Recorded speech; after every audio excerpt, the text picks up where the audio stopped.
Well, welcome to the Relationship Doctor broadcast. Dr. Calvin Tibbs with you. Super excited about number five, right? We're on number five. Can you believe that? And I said five plus, so I owe you another one later this week of the reasons why you're not married yet. I mean, it could be 500 reasons, but we've gone over a few. Let's talk about a few of these. We've been over. It's not time yet, and it could just be that. Don't put it on you like it's something wrong with you. Number two, holding on to the past. Now, if you are holding on to the past, we got to get rid of that so you can move into the future. Number three, we said afraid, just afraid, the commitment and all that goes with those thoughts that perhaps were still there, are still there because of a past relationship. And you're just like, I'm not doing it. I'm afraid. Fine, it's okay. And number four, settling. Sometimes people settle for the life that they have in exchange for the sacrifice of the life they could have. So those are just some of the reasons we've already been over. So today is number five, which is part number four. How can this be number four if this is part number five? I don't even know how that went, but anyway, we're we're on that one now, right? Oh yeah. So let's take a look at this one. This is number five. I don't know why that part five is there. Somebody's got to get to that and fix that, change that. And so once we do, we'll have it straight and we'll keep it moving from there. So listen, let's pick up with the fifth reason that you may not be married yet. And the fifth reason is, let's wait for it. You ready? You're too proud. Now just listen, okay? Because I'm trying to help you not just get to the altar, but get to the altar with the right person. And in order for that to be the case, you're going to have to become the right person so that you can attract who you are, because that's what happens here. People attract who they are. So let's look at this pride thing. There is a verse that says pride goes before the fall, and it's true. It's always been true, and it will be true that people don't do well if pride is in place. And here's the big thing: pride sets people up with an inflated ego, specifically about expectations. All right, so let's think about this. I often talk to people who say things about what they don't like, but the question was, what do you like? And then they default back to what they don't like. But the question was, what do you like? Well, if the expectations are inflated, it's difficult to see what you really want because of all the bigness of things that are in your way. Here's one thing that pride brings to bear that causes people and their expectations to be inflated. Number one, you first of all have to become first what you want next. Now, I started off with a little hint on that. I'm going to stay in it. You have to become first what you want next. It is so easy to inflate. He's got to be this. He's got to own this. He's got to know this. It's easy to put those things out there, but have you become first what you expect next? I say again, you attract who you are. You don't attract what you can become. Not usually, because you don't recognize it because of the inflated expectation. And yes, that's why I'm all over here, because it blocks your vision, your ability to see. So you got to become first what you want next. Otherwise, the expectation of another person hasn't even been met by you. I'm not talking necessarily about you want the same thing in the other person, because please check this out. You're not marrying you. You're marrying a difference. The person that you're marrying is different from you. That's why when a man and a woman come together, what ends up happening is a baby can be produced in the context of marriage and in the context of just relationships, because the design works regardless. And I'm saying that to say, if you have not become the kind of queen that will attract the kind of king that you want, then don't ask yourself, why am I always attracting the wrong person? You are attracting a version of you. This one's kind of tough to face that, but forget marriage for a minute and just look at your life. All of us are versions of what we have attracted. We are attracting ourselves. And if that's inflated, not what we need to do better, but what they need to do better, it's a deal breaker. I hope you get that. There's more to that. We'll talk about that in our mastermind, which we'll go over later. Number two, can you defend your pride? with humility? Can you defend being proud? I've met people, and I've probably been that too. So let me not even put it out there, where I thought I knew more, or I felt better about myself because of things that shouldn't have mattered, but to me they did matter. And so it is, if you can defend pride staying, put it up against humility, because humility is the great equalizer. I love this about our Jesus, our Savior. In case you're a born again believer, Jesus literally became poor that the people he was inviting in might become rich. So his deflation, which was humility, allowed for an elevation when we humble ourselves and said, I want that life in exchange for my messed up life. Well, if you're going to get married and you're full of pride about the kind of guy he is in ways that only matter to your girlfriends and them, but otherwise you like him, but they don't, this is the pride humility test. If you can just humble yourself in some areas, you might find that because he doesn't have the killer career that you want to brag about, but he has a steady and reliable income that can take care of you, then maybe pride needs to go. And the way that you fight pride is with humility. So, can your pride be defended? Is there a reason to hold on to it? Well, if you humble yourself, you may very well find that, no, I need to just move this thing along. Just a thought for you in terms of why you may not be married. I know certain cultures want doctors and lawyers. That's it. Don't you come talking about being no artist or being no clergyman or starting your own business. Doctor, lawyer. And the reason often, and I'm not speaking for every culture, parents feel that strongly about what they want is because those two professional positions often have a white collar financial benefit. And for some cultures, that's eliminating poverty right there. That's the ticket out of bad, low financial living. A whole lifestyle changes. It's like when a man, or a woman for that matter, makes it to a professional sports level, but in particular NFL, NBA players, you make it to the league, everybody's taken care of, if you will. Well, that's the thinking. And so some people want to marry at that level, which makes sense. But if you don't have a match at that level, except for financial, it's not going to last anyway. And that's terrible. So the point that I'm making is, can you defend your pride when you bring humility in the room? If humility walks in and says, well, what's so wrong with him? Well, he's not 6'3", and you dated only basketball guys in high school, and you're still looking for that now. You can keep looking. But I'm just saying, if pride is in the way, my sister, it could be a reason why you're not yet at the altar. Let's go to number 3 under 1. This is the inflated expectation that pride produces. And this is it. Can you let it go to please God? Now, this is interesting because you may know I'm a pastor and I'm not preaching at you or preaching to you. But please get this.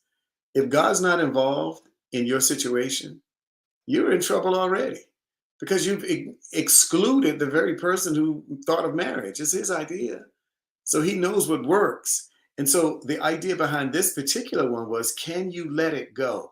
Meaning, the guy that you want to be with, the one that's married now with 3 children, he ain't coming back to you. He's not. He's not. Now, you're using the greatness of the power of imagination, but I want you to use your imagination towards something different and get God involved to help you let go of things that you don't need. That could be why you're not at the altar. Because, when this is one of the most powerful things about you as a lady, y'all believe. When you believe, when your heart's locked in, it's difficult to let it go. That's why ladies often struggle more getting out of, let's just say, life, getting more into life after a divorce or after a breakup, because y'all love like that. So you need God to help you let go of things that are not going to be, so you can move into the future that includes the person you can see. Or can you? Can you see him? If you can see him, you can have him. If you can't, you won't let yourself see him. And it's not about all these, there are no good guys in Atlanta or in LA or in New York. You can't tell me that. That's what Elijah said. He says, I'm the only one left. All the rest have abandoned you. And God had to tell him, let that go, Elijah. There were 7,000 more prophets that have not bowed their knee. And so it is that there is a man out there for you. Now, he may not come from where you come from, or he may not fit the expectation. All these things you got to let go. But I'm going to tell you, you cannot tell me that there's not a man that if you work together, you can make a life. And it would be very, very powerful and beautiful. So, anyway, just thought I'd let you know that. If you're too proud, you won't hear a word I said. All right, let's go to 2. This is number 2. I always give you 3 points, and within each point, I give you 3 items to consider as to why maybe you're not married. Here's number 2. You're proud of the list that you have put together. And it's a superficial list, but you're proud of it. And since you're proud of it, you defend it. And if you're defending error, then truth can't show up. It will, but you won't recognize it because you're defending error. And I'll just use me as an example from years ago. I was a teenager. I was somehow thinking about my wife. I was thinking about her, and I'm married to her, by the way, happily, joyously, and so thankful for this covenant. 38 years of being married, and I'm loving it, and I'm very, very thankful. So I had a list in my head in high school of what I wanted her to look like, be like, personality wise, physically, and the whole 9. So I went through that whole list. And perhaps my wife was a little bit shorter than what I had thought, or a little bit taller. Guess what? I gotta let that go. I gotta let go of superficial things that don't matter. Accentuated this and tight that. Perhaps the tight wasn't as tight and accentuated wasn't accentuated. Is it superficial enough to take off of your list? Okay, so since I had a list, maybe you have a list. Maybe he starts at 100K, and he's got to be a great dad. And although he has no children, perhaps he has no children of his own, so he's adopting yours, if that's the scenario. And he's got to drive a Beamer. I mean, you can't drive no Chevrolet. What? Superficial. And he's got to live in an address that is suitable for you to be able to brag to your friends. See, all that stuff is superficial, and it'll flat out keep you away from the altar. And I'm going to tell you this. If you go to the altar with that list, I highly encourage you. I mean, if you're married, we got a different conversation for a different coaching for you. But I'm trying to help the ones who aren't married yet to take things out of your wish list that don't matter. If it doesn't matter, if it doesn't pass the smell test of requirements. See, you don't sleep with a BMW. Okay, here you go. Let's just say if he don't dress like the Calvin Klein model you have in your head, and you ain't married him because all he wears is jeans. But he loves you. He's proven it. And perhaps he is already doing something with your children. And that's enough to take him off the list. See, superficial things only work, you all right, with superficial thinkers. So if you are a superficial thinker, you're attracting superficial ideas and a superficial person who looks good to everybody in the social media space, but their character is as shot as it can possibly be. They don't demonstrate what you really need, which is proven character, not a superficial list of he dresses nice and he looks just like, and this favorite person that's in your mind, and this person is so great to you, and so you're pushing that out there. And if the person doesn't come back looking like Denzel or whomever your guy is, Michael B. Jordan or somebody, if he's not muscular, he's not stacked and packed, he's a one pack. Yeah, maybe he does need to work out, but you're more concerned about what your girlfriends and them think and your family think than what you think about him and how he not just makes you feel, but how he is. See, because how he exists is how he will bring life to you. Because frankly, guys ought to be inviting girls into the garden of their heart and make enough room for them to have all the room they need. Now, if you're marrying a selfish somebody who has, he's educated, nice looking, driving a BMW, but he's more the star of this show than you. You're competing with him for who looks the best. It won't work. It will be a constant frustration. It can, but it will be a constant frustration. Listen, guys have to make room for your glory. We have to make room for your glory. I'm not talking about superficial stuff. That's not glory. That's a false glory. It's a glory, all right. It's a false glory. But when you're talking about the person who you really are, when you can relax and be you, when you can relax and be the woman that God made you to be, funny, quirky, serious, whatever you are. If he can't hold you if he can't hold your glory, then he don't need to be a part of your story. I mean, it's really that simple. But you got to see that, and you got to know that, and I mean like for real. Because if you don't know that, and you're looking at a list of superficial things, this is your list. He dresses nice, and other people say your husband looks nice. Check. Or he's educated. Boy, he's a smart guy. I love that about your husband. He's so smart. I wish my husband had what he has by way of degrees. Degrees, degrees, degrees. I have a couple and multiple certifications and such. But I'm telling you right now, degrees don't build character. They build study habits, which are great. Now, if the person can leverage the learning capacity into learning in life, then the degrees carry even more weight than just the finances that they perhaps may bring in or the status that they may bring in. Please move from superficial lists. The only reason why a superficial list works is because the person is superficial. And if you take this advisement, this coaching, take it in love, okay? Because I have nothing but love for you. See, nothing but love. There's the sign. I have nothing but love for you because love never fails. Okay, so this won't fail if you take it on. All right, we got one more group. You okay? You all right? We're doing this a bit faster than the other one, so that's good. So we're talking about pride, right? It goes before the fall. And perhaps the reason why you have fallen short of the altar is because, once again, inflated expectations. And number two, a superficial list of things. Here's number three: won't receive help. Just won't receive help. This is typically a guy trait because pride and guys work in this. But it might be part of yours, and this is why I left it on the list. It made the cut. If you won't receive help, in part, it's a listening problem. If there's anything that this doctorate has helped me do, it has helped me to go a little bit deeper in the study, because what I gave them, they didn't want to hear what I had to say. This is how it works when you're in the doctorate world. They want to hear what somebody else says. Well, then when you tell what somebody else says and reference or cite that person, then you got to take it a little bit deeper, because you got to get a second example. You can't use the same type of example with another person unless you are doubling the emphasis that you're trying to make. Oftentimes, I recognize why God had me in it, among other reasons, I'm sure, is to learn to just keep digging deeper on that same subject. Don't keep moving to the next thing and the next thing and the next thing. I have a tendency to do that because I'm loaded with ideas usually.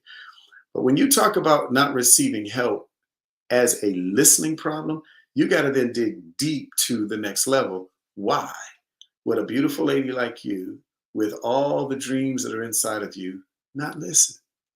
Well, there are a couple of reasons. Perhaps there are thousands of reasons. I'm going to deal with two. You're not used to, if it's true, not being heard. So you're not listening because you're too busy communicating, talking. So if you're talking more than you're listening, then the help that could help you, you can't even hear it. So since you're used to, if this is the case, not being heard, that's a reason for that person not to listen. And a second reason, I'm just going to go with two, that you may not be a good listener is because no one ever taught you the value of listening. If you weren't if you weren't taught the value of listening, number three, you weren't taught the value or the skill that is associated with the value. See, a person who can listen will win many friends. You know why? Because as you're listening and they're talking, the idea that's being worked here is that you care about them. That's the reason why people, like in my case as a pastor or psychologists or people who are patient, they're received easy because we're recipients of holding the person in our presence. You hold them in your presence by listening to them, not hurrying up where you are listening to be understood. In other words, I'm waiting for you to finish so I can pick it up. Listening to understand is very important to receiving help. And perhaps you're mad at the person that told you a truth about you. And it's easier just to talk about not believing how they said it, when they said it, and who do they think they are. That's easy to do. But it takes a skill set to be patient enough to listen. Maybe there's more. And I remember hearing this when we first got married, my wife and I, in our 20s. And we were in a church, and this man of God that I didn't know brought us up, and he started telling us things. And the Bible is called the word of knowledge. It could also be a word of wisdom, which talks about the future. And so he was giving information about me that he couldn't have known. So I was new to that. And so he said, I need you to, or I feel that the Lord is saying, you need to listen to your wife. And I said, I do listen to my wife. He said, you're not listening to me now. Okay, then, well, say it. What? I wasn't a good listener because I'm young, I'm 22, I'm trying to lead my wife, I'm trying to probably figure some things out. I'm a brand new military officer. Whatever the reason, I didn't receive help routinely if I had to be the one listening. And so she reminds me of that every now and then, not to, dog me out, but if I'm not listening again. So listening, the skill is based upon seeing value in what the other person is saying. And that takes patience, which takes love, because love is patient. So if you won't receive help, you're not willing to receive love. And if you're not willing to receive love, that could be the reason why you're not yet at the altar, because maybe you're being spared from a life you don't really want. And he hasn't come yet because you're not yet ready to receive love, which comes through patience. Listening is required to be patient. And when you receive the right kind of advice, you get help. Okay. So that's a big number there underneath number 3, won't receive help. Number 2, under not receiving help, is having trouble receiving counsel.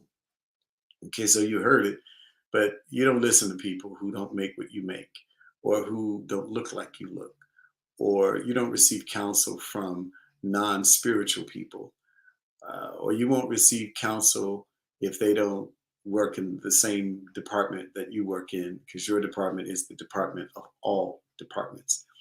And so you won't receive help, you won't receive counsel.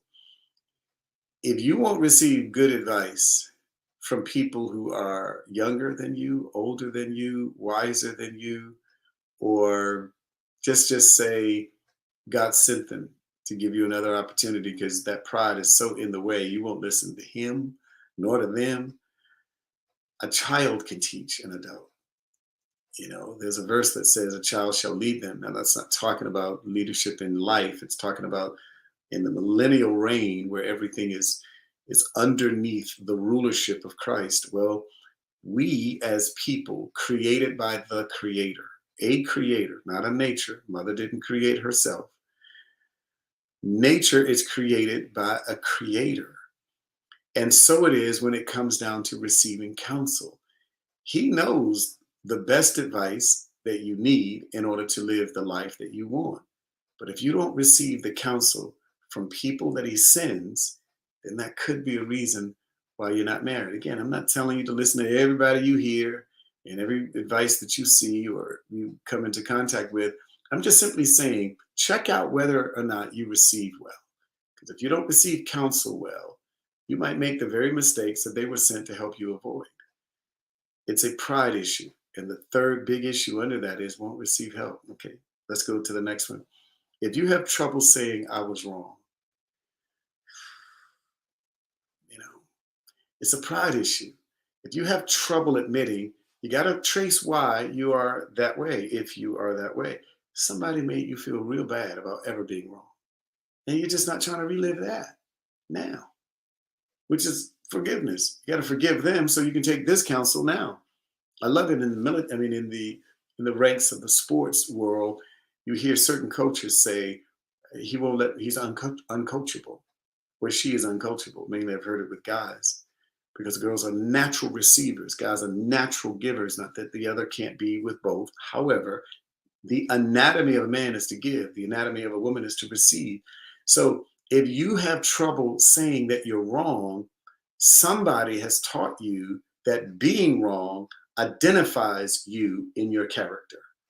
In other words, to make the mistake makes you the mistake. And so you're never going to say you're wrong because it makes you think you're a mistake. Listen, you can bark like a dog, it'll never make you one. You can think that you are design A, but your body says you're design B. Like you've seen straight up and down women body types, you've seen the curvaceous body types, and you've seen kind of the zero uh, body type. And the more weight is packed on, it reveals all those things. Or the smaller you get, it reveals those things. That's just the physical design.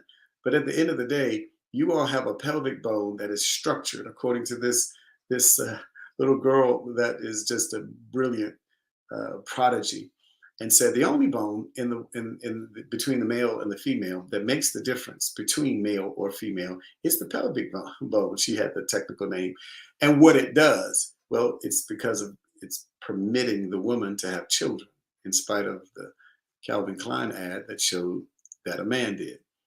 I'm just telling you, things that have a design are reliable. And you are not designed, here you go, to walk around feeling that you are always the problem. You're not designed for that.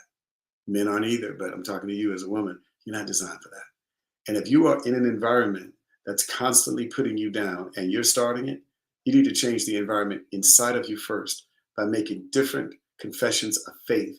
I am fill in the blanks with something good. I will fill in the blanks with something good. You do that enough, you'll hear it. And you got to say it out loud. You just can't think it. Because confidence comes by hearing. The more confidence you hear, the more confident you are, because you got to get beyond being stuck at not being able to admit it when you are wrong. That past is not coming back again. That's something that you can also say. Okay, let's go to the final item in here, which is trouble saying I'm sorry. Trouble saying I'm sorry. I'm sorry is basically saying I take responsibility. It's my mistake, which goes back to being wrong, and I didn't mean to do it that way. If you're struggling over that, you're struggling with words from the past. It could be the distant past. It could be the nearby past. But either way, you are dealing with that. And if you are like that, then you have a false sense of perfection. And that's going to come across in your conversation. It's going to come across in your actions. And if a guy sees that and there is this perception of perfection, certain guys are just not going to deal with it because they know they're not perfect and they know that you're not perfect, but you think you're perfect. And now that becomes extra weight in the relationship. My encouragement is get rid of it now. Just say, I'm sorry. It's okay. It's all right. We're all human and therefore subject to making mistakes. And if you make a mistake and it harms someone or it didn't work out right and you need to, I'm sorry. I'm sorry. You'll stop crying about it when you start realizing you are not sorry. Your actions are what you are taking responsibility for, and you can move on. What this does is it lightens you up, and now it brightens you up. Now, in a relationship, you bring brightness to it and not the dimness of all these things that allegedly have to be perfect that aren't capable of being perfect. I'm not saying you can't set order up. You need to set that up, structure. You got to have that. You got to have boundaries. You got to have all that put in place. But if something goes wrong, why does the world keep falling apart? Answer: somebody made your world fall apart early in life, and you're still walking around with it. So that's the final one. Won't receive help. Why? Because of pride. Pride makes superficial lists come out, and pride will inflate the expectations that people have for relationships that is just not necessary. I hope this helped you. These are the 5 reasons. Now, there are 55 where this comes from, but I want you to look at any or all of them that you may have some issues with. And later on this week, I'm going to come back with the plus. And then I'm going to save the last 4 for a mastermind that I'm going to make available to you. We either will do it live or we'll make it available in some other form. But in the end, please get all those things individually taken care of. Don't try to tackle them all at once. Today, we're just dealing with pride. Do you have pride? If you're too prideful, it will definitely keep you off of the altar, unless you attract an equally prideful man. Then at this point, folks, we got a real challenge going on with you being able to be you. I hope this helped you. I enjoyed bringing this to you. Relationship Doctor saying we'll see you next time we get together. Have a great week. Bye.